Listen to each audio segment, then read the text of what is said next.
सलाम नमस्ते सत श्री अकाल, मैं हूं रजा और आप देख रहे हैं रजाग्राफी की मिडिल ईस्ट रिपोर्ट। जिस चीज का डर था वही हुआ। अमेरिका को सबसे बड़ा डर था कि सऊदी अरब चीन के करीब ना हो जाए और वो हो गया है। चाइना और सऊदी अरब के बीच बड़ी डील हो गई है। ये डील इतनी बड़ी है कि अमेरिका के पसीने ऑलरेडी छूट चुके हैं। दोस्तों, सऊदी अरब ने चीन के साथ 5.6 बिलियन डॉलर की इलेक्ट्रॉनिक व्हीकल की डील की है। जो इलेक्ट्रॉनिक गाड़ियां होती हैं उसकी डील की है। यानी अमेरिका की और जो यूरोप की बड़ी बड़ी कंपनियां हैं जो इलेक्ट्रिक व्हीकल बनाती हैं, उन तमाम कंपनियों को लात पड़ी है। अमेरिका के डॉलर में अब एक और लात शामिल हुई है और सऊदी अरब ने अमेरिका को नहीं, यूरोप को नहीं, चीन को अपना साथी चुना है। उधर अमेरिका ने चीन और सऊदी अरब की तमाम डील्स पर बारीकी से नज़र बनाकर रखी हुई है, लेकिन अब कोई फ़ायदा नहीं है क्योंकि अब सऊदी अरब चीन के पाले में है। अमेरिका किसी को भी कमज़ोर करना चाहता है तो सीधा दादागिरी करते हुए उस पर पाबंदी लगा देता है। सिर्फ ईरान ही नहीं है पाबंदियों के घेरे में। वेनेजुएला भी एक ऐसा देश है जिस पर अमेरिका ने ज़बरदस्ती पाबंदी लगाई है। लेकिन ये तस्वीर देखिए, ईरान के राष्ट्रपति इब्राहिम रईसी वेनेजुएला पहुंचे हैं और दोनों देशों के बीच कई बड़ी अहम डील हो गई है। लगभग 19 डील हुई है। ये तमाम डील अमेरिका ने जो पाबंदियां लगाई हैं उन पाबंदियों के खिलाफ है। पाबंदियों को बिल्कुल तोड़ते हुए, अमेरिका को नज़रअंदाज करते हुए, अमेरिका की तमाम पाबंदियों को थूकते हुए, उन पर थूकते हुए वेनेजुएला और ईरान के बीच कई तरह की डील हो गई है। ईरान ने साफ साफ वहाँ कहा है कि ईरान और वेनेजुएला का दुश्मन एक ही है और इब्राहिम रईसी ने इस बात को पहली बार नहीं कई बार कहा है कि ईरान और वेनेजुएला का दुश्मन एक ही है।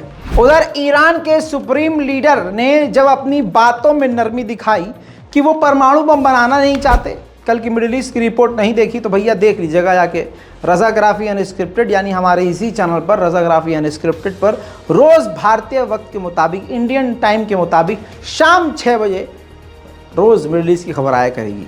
कई बार बता चुका हूँ, अब आप याद कर लीजिए। दोस्तों, जैसे ही ईरान के सुप्रीम लीडर ने कह दिया कि हमारे पास परमाणु बम नहीं है, ना हमारा कोई इरादा है, अगर हम बनाना चाहते तो दुनिया की कोई ताकत हमें रोक नहीं सकती थी और अमेरिका के साथ हम डील कर लेंगे। हमें उससे बात करने में या किसी और से बात करने में कोई तकलीफ नहीं है क्योंकि हमारे दिल में चोर नहीं है। इब्राहिम रईसी की बात नहीं, ये सुप्रीम लीडर की बात थी, जिसके 24 घंटे के बाद बड़ी खबर ये आई कि ईरान के अधिकारियों ने बताया कि यूरोप के कई देशों से हमने परमाणु डील पर बात कर ली है। दूसरी तरफ इजराइल भी नरम पड़ गया है। बड़ी खबर यह है हकीकत, जबकि अगर मैं सही बात बोलूं तो ईरान नरम पड़ गया है। ईरान के सुप्रीम लीडर के नरमी वाले बयान के बाद बड़ी चीज़ें हो गई हैं। अमेरिका और ईरान के बीच बातचीत इस मुकाम तक आ चुकी है, जो पर्दे के पीछे से हो रही थी उस मकाम तक बात आ चुकी है कि अब खुद इजराइल ने कहा है कि दोनों देशों के बीच एक मिनी डील हो सकती है, एक छोटी सी डील हो सकती है अमेरिका और ईरान के बीच, और अमेरिका और ईरान की उस छोटी डील के साथ इजराइल भी खुश रहेगा, वो भी उस डील में एग्री रहेगा। ये इजराइल के अखबार ने खुद बता दिया है। साथ में नेतन्याहू ने, इजराइल के प्रधानमंत्री नेतन्याहू ने क्लियर ये बात कही है कि डील कुछ भी हो अमेरिका के साथ, ईरान के न्यूक्लियर डील के साथ हम नहीं बंधेंगे। ईरान और इराक के बॉर्डर पर, इराकी बॉर्डर के अंदर कुर्दिस्तान के लोग रहते हैं, कुर्द गांव हैं, वहाँ ईरानी मिलिट्री IRGC और कुर्दिश लड़ाकों के बीच में झड़प हुई है। अब उस झड़प का वीडियो आपके साथ।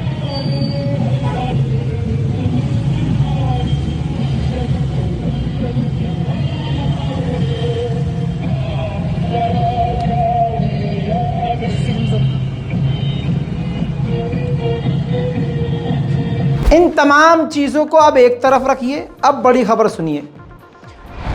सऊदी अरब की जो एम्बेसी है अमेरिका में, उस अमेरिका में सऊदी अरब की एम्बेसी में जो सऊदी के एम्बेसडर हैं उन्होंने साफ कर दिया है कि इजराइल के साथ किसी भी तरह की डील मुमकिन ही नहीं है।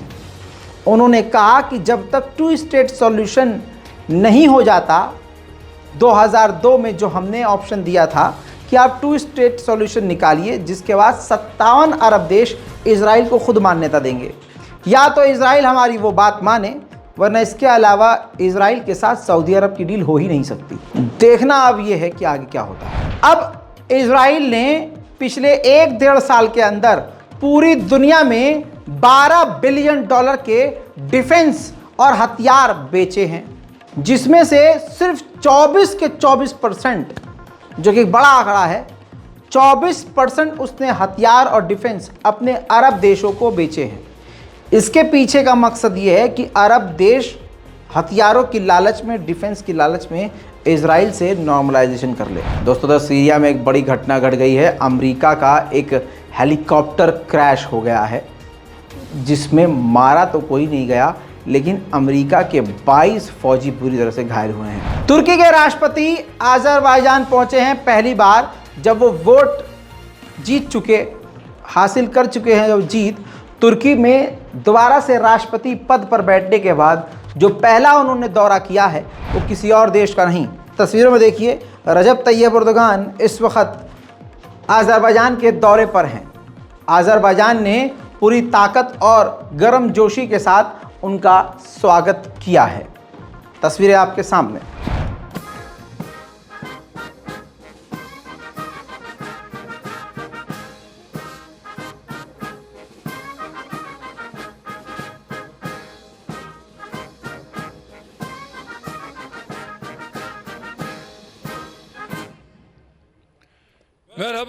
उधर पाकिस्तान ने भी अज़रबैजान से डील कर ली है। रिपोर्ट फुल स्क्रीन पर आपके सामने। पाकिस्तान लिक्विफाइड नेचुरल गैस अब भारी मात्रा में लेगा अज़रबैजान से, और कई तरह के और भी चीज़ें अब पाकिस्तान अज़रबैजान से लेने वाला है।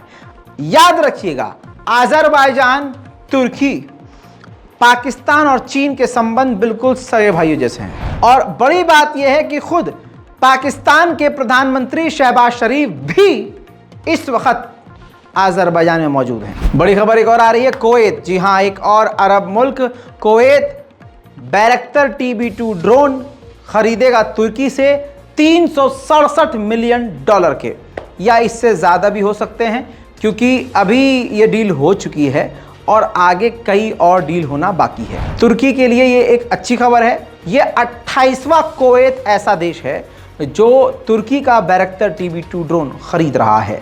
दोस्तों, मिडिल ईस्ट की स्पेशल रिपोर्ट में आज के लिए इतना ही। इस रिपोर्ट को शेयर कीजिए, दुआओं में याद रखिए, और भैया चैनल को सब्सक्राइब जरूर कीजिए, क्योंकि रज़ाग्राफी अनस्क्रिप्टेड पर ही मिडिल ईस्ट की खबर आएगी। मिडिल ईस्ट की खबर हमारे दूसरे चैनल रज़ाग्राफी पर नहीं आएगी, लिहाजा जल्दी से इस चैनल को सब्सक्राइब जरूर करें। जय हिंद।